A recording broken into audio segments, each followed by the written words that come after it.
টেক্সাসে বুধবার রাতে লিগা এমএক্সের সেরা খেলোয়াড়দের বিপক্ষে মেজর লিগ সকার অল স্টার ম্যাচে খেলা হয়নি ইন্টার মিয়ামির দুই তারকা লিওনেল মেসি ও জর্ডি আলবার। দুইজনেই সমর্থক ও গণমাধ্যমের ভোটে দলে জায়গা পেলেও শেষ পর্যন্ত ম্যাচে অংশ নেয়নি। তবে শনিবার সিনসিনাটির বিপক্ষে মেসি ও আলবার খেলা হবে কিনা সেটি নির্ভর করছে ইন্টার মিয়ামির উপর। ম্যাচটি হবে মিয়ামির চেজ স্টেডিয়ামে।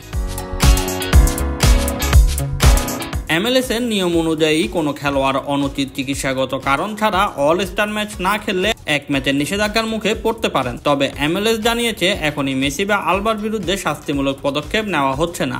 MLS কমিশনার ডন গারবার্ট বলেছেন, আমরা এখনো বিষয়টি নিয়ে কাজ করছি, এখনই কোনো চূড়ান্ত ঘোষণা দেওয়ার প্রয়োজন নেই। মেসি ও আলবা এবারের অল স্টার দলে যুক্ত হন জনপ্রিয়তার ভিত্তিতে। গত বছর কলম্বাসে অল স্টার স্কিলস চ্যালেঞ্জ এবং লিগা এমএক্স এর বিপক্ষে ম্যাচে অংশ নিয়েছিলেন জর্ডি আলবা। 2024 সালে কোপা আমেরিকার ফাইনালে চোটে পড়ার পর অল স্টার ম্যাচে খেলতে পারেননি মেসি। MLS অল স্টার ম্যাচে লিওনেল মেসির অনুপস্থিতি নিয়ে কথা বলতে গিয়ে লিগ কমিশনার ডন গারবার তুলে ধরেন ইন্টার মিয়ামির ব্যতিক্রমী সময়সূচি ও খেলোয়াড়দের উপর চাপের বিষয়টি। গারবার বলেন, মিয়ামির সময়সূচি অন্য সব দলের চেয়ে আলাদা। বেশিরভাগ দল যেখানে 10 দিনের বিরতি পেয়েছে সেখানে মিয়ামি পায়নি। লিও তো প্রায় সব ম্যাচেই 90 মিনিট করে খেলেছে, 35 দিনে 9টি ম্যাচ। আমরা অবশ্যই চাইতাম লিও এখানে থাকুক। প্রতিটি নির্বাচিত খেলোয়াড়কে আমরা অল স্টার ম্যাচে দেখতে চাই।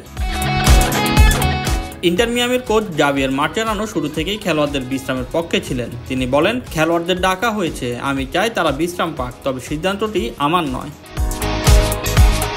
উত্তর আমেরিকার বাইরে এই অল স্টার কনসেপ্ট অপরিচিত হলেও এবারের 30 সদস্যের MLS অল স্টার দলে 14 জনই যুক্তরাষ্ট্র, কানাডা ও মেক্সিকোর বাইরের। এটি MLS এর 30তম মৌসুম এবং 29তম অল স্টার ম্যাচ। এই ফরম্যাটে এটি চতুর্থবারের মতো আয়োজিত হয়েছে। গত রাতের ম্যাচে মেসিবিহীন মেজর লিগ সকার অল স্টার 3-1 ব্যবধানে লিগা এমএক্স অল স্টারকে পরাজিত করেছে।